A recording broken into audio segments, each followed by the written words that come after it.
বিশ্ব রাজনীতি এখন এক চরম অস্থিরতার মধ্য দিয়ে যাচ্ছে। যে কোনো মুহূর্তে মধ্যপ্রাচ্যে বেজে উঠতে পারে যুদ্ধের দামামা।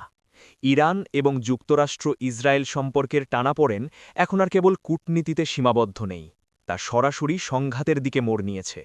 আর এর প্রথম বলি হচ্ছে বিশ্ব অর্থনীতি। বিশ্ববাজারে অপরিশোধিত তেলের দাম ইতিমধ্যেই ব্যারেল প্রতি $100 মাইলফলক ছাড়িয়ে গেছে। কিন্তু কেন হঠাৎ এই উত্তেজনা? ইরানের ক্ষমতার পটপরিবর্তন কি এই আগুনে ঘৃতাহুতি দিল? আর সবচেয়ে বড় প্রশ্ন, সুদূর মধ্যপ্রাচ্যের এই অস্থিরতা আমাদের পকেটে বা আপনার রান্নাঘরে কতটা প্রভাব ফেলবে?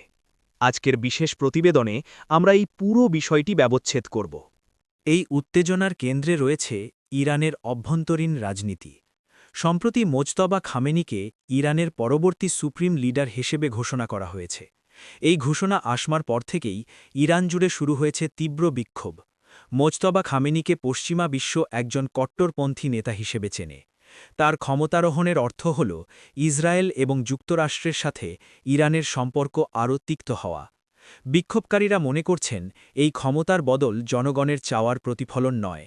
ফলে তেহরানের রাস্তায় রাস্তায় এখন সংঘর্ষের খবর পাওয়া যাচ্ছে। ইরান যখন অভ্যন্তরীণ কোন্দলে ব্যস্ত, ঠিক তখনই যুক্তরাষ্ট্র ও ইসরায়েল তাদের কৌশলগত অবস্থান আরও শক্ত করছে, যা এই অঞ্চলে যুদ্ধের কালো মেঘ ঘনীভূত করেছে।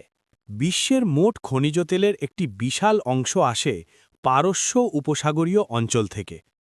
ইরান এবং ওমান সাগরের মধ্যবর্তী হরমুজ প্রণালী হল তেলের জাহাজ চলাচলের মূল পথ। যুদ্ধের আশঙ্কায় এই পথ বন্ধ হয়ে যাওয়ার ভয়ে বিশ্ববাজারে সাপ্লাই কমে যাওয়ার একটা আতঙ্ক তৈরি হয়েছে। আর এই আতঙ্কেই তেলের দাম গত কয়েক বছরের রেকর্ড ভেঙে ব্যারেল প্রতি $100 ছাড়িয়ে গেছে। জ্বালানি বিশেষজ্ঞরা বলছেন, যদি সত্যিই যুদ্ধ শুরু